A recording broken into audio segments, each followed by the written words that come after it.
पहलगाम में आतंकवादी हमले में शहीद हुए लोगों की याद में झामुमो ने जलाई मोमबत्तियां। जमशेदपुर।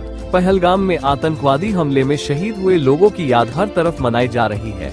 झामुमो ने साकची स्थित अपने संपर्क कार्यालय में मोमबत्तियां जलाईं और मृतकों को श्रद्धांजलि दी। इस मौके पर झामुमो के नेताओं ने कहा कि पहलगाम में हुआ आतंकवादी हमला कायरतापूर्ण हमला था। भारत को चाहिए कि वह आतंकवादियों के खिलाफ कड़ी कार्रवाई करे और उसकी कमर तोड़ दे, ताकि भविष्य में ऐसी घटना दोबारा न हो सके। इस कार्यक्रम में पार्टी के कार्यकर्ता मौजूद रहे और सभी ने एक स्वर से घटना की निंदा की। जमशेदपुर से राजेश पांडे की रिपोर्ट।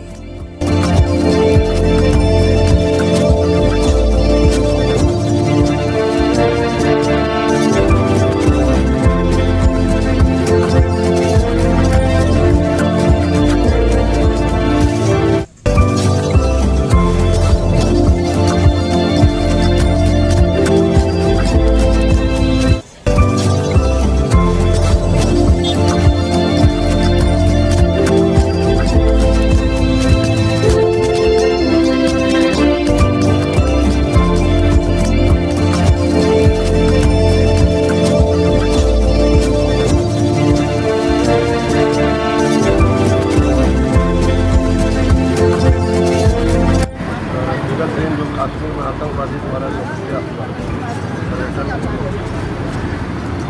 को लेकर आज हम लोग मुक्ति मोर्चा श्रद्धांजलि कार्यालय में श्रद्धांजलि सभा के कैंडल करते हुए आज श्रद्धांजलि।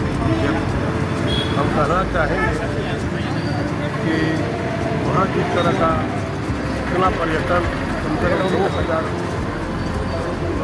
पर्यटन पदार्थ और पब्लिक था, वहाँ पुलिस व्यवस्था चाहिए था, लेकिन वहाँ नहीं रहा। और साथ साथ हम कहेंगे कि जो लोग निर्दोष लोग मारे गए, वो तो बहुत दुखद घटना है, पूरा देश दुखी है, पूरा राजनीतिक पार्टी दुखी है इस तरह का घटना हुआ। और हम चाहेंगे गृह मंत्री प्रधानमंत्री से जो आतंकवादी को मारे या जो इंडिया के में सूचना तंत्र के लोग, उनको भी कम से कम कड़ी से कड़ी कार्रवाई होनी चाहिए। पानी बंद करके आप इस तरह का काम कर रहे हैं। आतंकवादी के को में घुसकर प्रधानमंत्री को चाहिए एकदम अटैक करना, नहीं तो इसी तरह होता रहेगा और हम लोग श्रद्धांजलि सभा करते रहेंगे। इस तरह का जवाब एक बार पाकिस्तान को मिलना चाहिए। यही मेरा आज का दिन है, प्रधानमंत्री से हम कहना चाहेंगे। ये जो पहलगाम की घटना है, इसका अगर हम लोग बोले भर्त्सना या निंदा शब्द, तो मेरे अनुसार ये बहुत छोटा शब्द है। हम लोग इतने सालों से देखते आ रहे हैं, लेकिन ये जो घटना पहलगाम में घटी है, इसके किसी ने भी कभी इस तरह की घटना के बारे कभी भी अपने जेहन में नहीं लाया। और ये निंदनीय, तो इसको कहना मेरे लिए छोटा शब्द है। जैसे मैं कह रही हूँ, ये ऐसा जघन्य अपराध है कि ये क्षमा के लायक नहीं है। और जिन्होंने भी इस घटना को अंजाम दिया है, जितनी भी कड़ी से कड़ी सजा दी जाए वो कम ही है।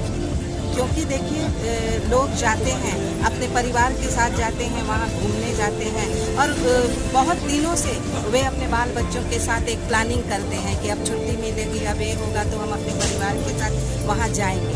लेकिन इस तरह की घटना से ये क्या साबित होता है कि लोग कहीं भी सुरक्षित नहीं हैं। दूसरी बात है कि केंद्र सरकार को इस पर बहुत बड़ा एक्शन लेना चाहिए, और अब अगर वो नहीं लेते हैं तो फिर कब और कितने लोगों की जान जाएगी, कितने परिवार इस तरह से इस त्रासदी को झेलेंगे। और इस घटना के अंजाम से, जैसे आप देख रहे हैं, एक तो बहुत अच्छी बात है कि पूरा देश इस घटना को लेकर काफ़ी दुखी है, और हर तरह से एक ही आवाज़ आ रही है हर तरफ से। यहाँ तक कि छोटे छोटे बच्चों से भी मैं सुन रही थी, पूछ रही थी, उनको भी ये पता है। और सभी मांग कर रहे हैं कि कड़ी से कड़ी सजा। और दूसरी बात है कि जिन लोगों ने ऐसा किया है, उनको तो सख्त से सख्त कार्रवाई होनी चाहिए, ताकि जिनकी मंशा आगे इस तरह की कुछ घटना को अंजाम देने के लिए है, वो भी ऐसी सजा मिले कि देख के उनका भी रूप कांप जाए। एक 2 महीना ही हुआ था शादी होके, और वो भी पर्यटक स्थल गया। आप बताइए, उसके बाद उनकी बात करने से ही कुछ होने लगता है। वो तो मेरे बयान से बाहर है वो, क्योंकि चूंकि मैंने भी अपने की लाश को देखा है, मेरे पति की लाश को देखा है। ये वही महसूस कर सकता है जिन्होंने अपनों की लाश देखी। और ये जो घटना है, बताइए शादी के कितने दिन हुए, वो बेचारी पर क्या गुजर रही होगी, ये बयां के बाहर है। हम लोग उसकी तकलीफ को नहीं बयां कर सकते हैं। इसीलिए ऐसी जघन्य अपराध की ऐसी कड़ी सजा होनी चाहिए कि दूसरे का रूप कांप जाए, और कोई भी ऐसे आपराधिक घटना को अंजाम देने के पहले 100 बार सोचे। कश्मीर जैसे क्षेत्र जो सुरक्षा के मामले में काफी बड़ी है, ऐसे में इस तरह की घटना को किसने जो शुरू? देखिए, अगर सुरक्षा की दृष्टि से हम लोग देखें तो ये कैसी सुरक्षा थी कि जहाँ भी एक पुलिस वाला नहीं था। भुक्तभोगी बोल रहे हैं कि एक पुलिस वाला नहीं था। आप सुरक्षा की बात करते हैं तो फिर वो सुरक्षा कहाँ से? कैसे इतनी बड़ी घटना को अंजाम दे दिया गया?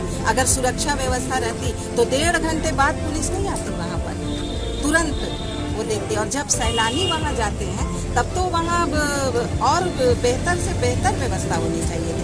1.5 घंटे के बाद पुलिस आ रही है, ये क्या दर्शाता है? कैसी सुरक्षा व्यवस्था है? आज क्या कैंडल मार्च किए कि कैंडल? आज हम लोग अपनी पार्टी के तरफ से, ये जो हमारा संपर्क कार्यालय है, हमारे नेता और कार्यकर्ता, हम लोग अपनी पार्टी की तरफ से जो उस घटना में मारे गए हैं, शहीद हुए हैं, उसको श्रद्धांजलि। मौन भी रखे। हाँ, मौन। जिला कमेटी झारखंड मुक्ति मोर्चा की ओर से यहाँ विगत दिनों जो पुलवामा में हमारे देश के जो सीधे साधे पर्यटकों को हत्या हुई, इससे पूरा देश मर्माहत है और दुखी है। रूप से ये बहुत ही निंदनीय घटना है। ऐसा घटना नहीं होना चाहिए, लेकिन बहुत ही देश के लिए बहुत दुर्भाग्यपूर्ण है कि जिस पुलवामा में कुछ साल पहले हमारे बड़ी तादाद में सेना मरे गए थे, ऐसे सेंसिटिव क्षेत्र में कहीं भी सुरक्षा का पुख्ता इंतजाम नहीं करना, कहीं ना कहीं सुरक्षा की और विफल हो गया और एक इशारा कर दिया। तो निश्चित रूप से आज राजनीति का समय नहीं, मैं इतना कहना चाहता हूँ, जो भी घटना घटी है उससे पूरे देश आक्रोशित है, और जिम्मेवार जो भी लोग हैं जांच करें और पताल से जो हो सके तो खोज निकालें और उसे कड़ी से कड़ी सजा देना चाहिए। और इस साजिश के पीछे जो भी लोग खड़े हैं उसका भी निशानाबूद होना चाहिए, पर्दाफाश होना चाहिए, उसके खिलाफ बड़ा कड़ी कार्रवाई करें। देश यही चाहती है और हमारी जो सरकार है उससे हम चाहते हैं कि इस पर एकदम कड़ा कार्रवाई करें। ये हमारी ड्यूटी है। झारखंड मुक्ति मोर्चा परिवार भी इस घटना को पूरा निंदा करते हुए सरकार के साथ मिलकर अपना नाम